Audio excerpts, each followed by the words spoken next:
Hello. Today we're going to go over a sample problem. The sample problem that I have is shown here. I'll just summarize it for you. This guy by the name of Howie calls up his friend, the statistician, in order to find the best dating website for him. And he really only has one criterion, and that is he wants to date women about the age of 45. So he wants to know which website likely had the most 45-year-old women on it. So that's the problem. If you need to see it anymore, just pause this video. And I'll go right to the spreadsheet and how it's set up. So here are the four sites listed above. We have Plenty of Squid, OK Eros, Zoo.com, and eHarmonica. And yes, these sites are just made up, so don't go looking for them. And the statistician took a sample of the ages of women on the website. So, first thing we want to do is find a measure of center. We actually want to find all four measures of center. The four measures of center are mean, median, mode, and mid-range. The mean is abbreviated, let me say that again, the sample mean, and since this is a sample, is abbreviated by the symbol X bar. That's X with a line over it. And I already showed you how to do that on a previous video. What we do is use the canned function called average. So basically it just finds an average of all of these data values for this first site. The way we get to that is we click on the cell and start typing equals AVER, and as you can see, we have this average right here. If you look down, there are a bunch of other types of averages, but the one that we use is just the one that spells out the word average. So I'm going to click on that. And then I'm going to do my dragging and dropping of, grabbing the first cell and dragging all the way down. There's something that's pretty important here. What you want to do is you want to drag all the way down to the level of the longest data set, the data set with the most amount of values. So for example, this in column C, OK Arrows has, I believe, like 18 values. So I want to make sure I drag down to, well, it's the 20th row. Even though there's nothing there, when we use this average, this function average, it just discounts that last cell that has nothing in it. It just treats it as though it's not even there. But there's a reason for this, so let me go ahead and do that. I'm going to start with cell B2 and go all the way down while holding down the mouse button. And I'm going to go down to B20. Remember, even though there's nothing there. Then I'm going to close that parenthesis and press enter. And, well, as it turns out, the mean average of the sample of the women on Plenty of Squid, that one has, the mean average is 45. So let's look for the median. Now, we went over in class, or you looked at the notes, and you saw that the median is the data value that's in the middle after the data values are placed in order. Now we can easily place these in order. We actually have a function that does that, but let's not do. Let's make this as easy as possible. What I'm going to do is I'm going to type equals. What do you think median might be? Let's start typing in MED. Oh, look, there's one that has median, and it says it returns the median or the number in the middle of a set of given numbers. Okay, so let's use that function. And I'm going to grab the first one, and remember, I'm going to go all the way down to row 20 because that's where the longest data set goes down to. And I'm going to close my parenthesis and press enter. Wow. So for that first website, the median is 45 and the mean is 45. So that's actually pretty good, but that's just a snapshot of what's going on with that website. So let's try another measure, mode. And as you learned in class, or you read in the notes, or in the textbook, the mode is the most frequently occurring data value.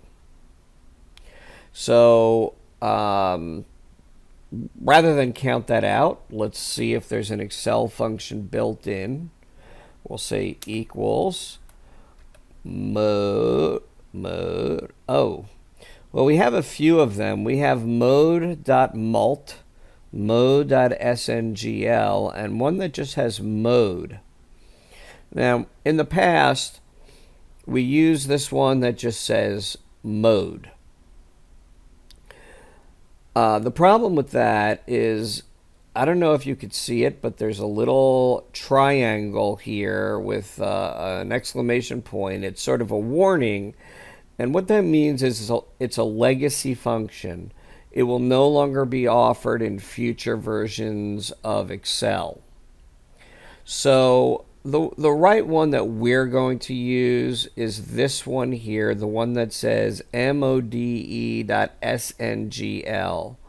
That means mode.single, meaning there's only one mode.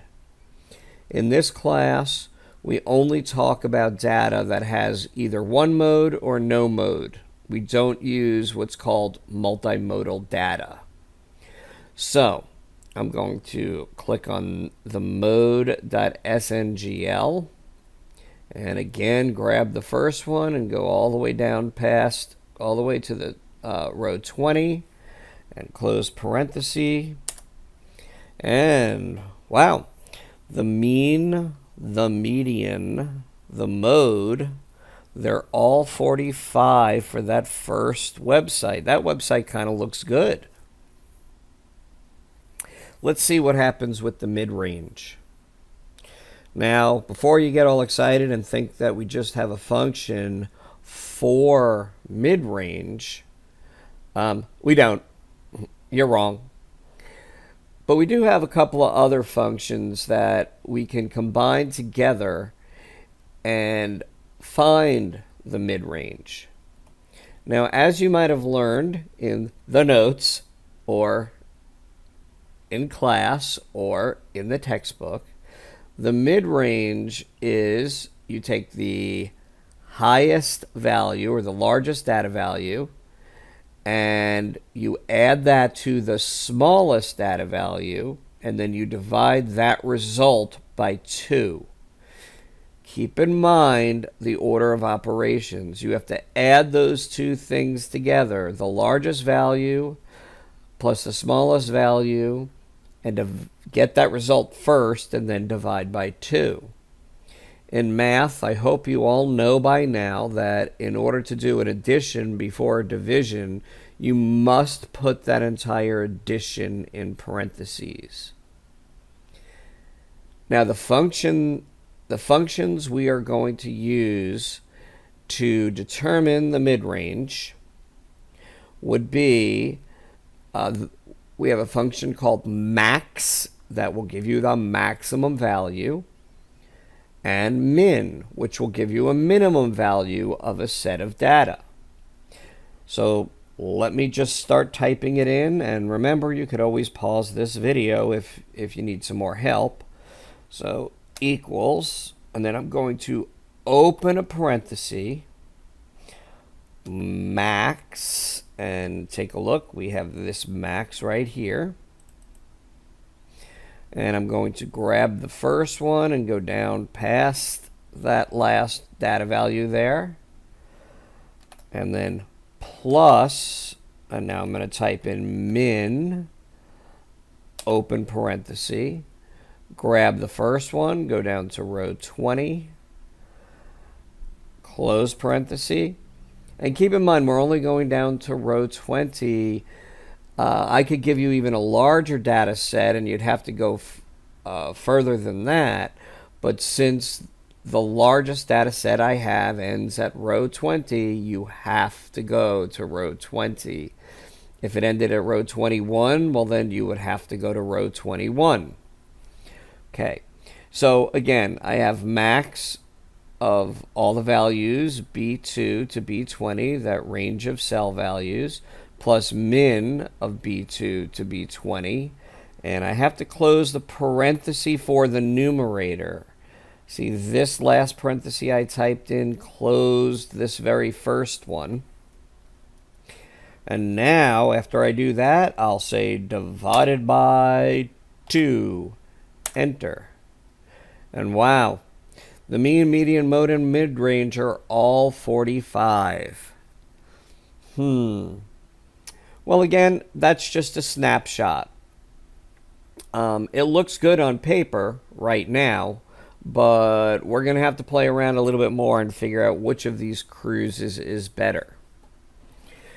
If you remember from previous spreadsheet that I showed you, a previous video, we were able to drag and drop functions. And remember, I dragged and dropped them down, and I said that, well, we don't go across in this case because it wouldn't have made sense.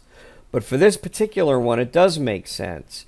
If I drag and drop all the way across the functions, they will all populate into these cells.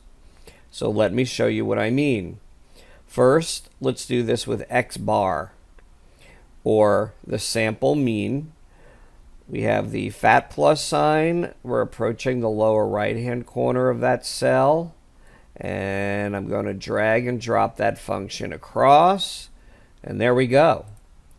And as it turns out, well, it seems like the mean for all of these is 45. Let's make sure it did it correctly. This is column B, and it just says, let's see, the average from B2 to B20. And remember, it just discounts B20. This one is column C, and it gives me the average from C2 to C20. Okay. So that worked. And here we have the average D2 to D20, and of course this one is the average of E2 to E20, and it just discounts these blank cells right here. Well, let's try to do that next with the median and see if we can get a better picture as to which of these websites is probably the best one. Okay, fat plus sign, thin plus sign, dragging across. Those are all 45 as well. Let's assume they're all right. Okay, let's try that with mode. Those are all 45s. And mid-range. And those are all 45. Well, just given this information, and let's just say that Howie, the guy in the problem, let's just say that this is all he sees. Well, he wouldn't know or have any idea which of these would probably be the best website to pick. So in the next video, we are going to show you how to do measures of variance. And measures of variance tell us something very different from measures of center. Measures of variance basically tells us how scattered the data is or how diversified the data is. And you'll see that in the next video. So thank you.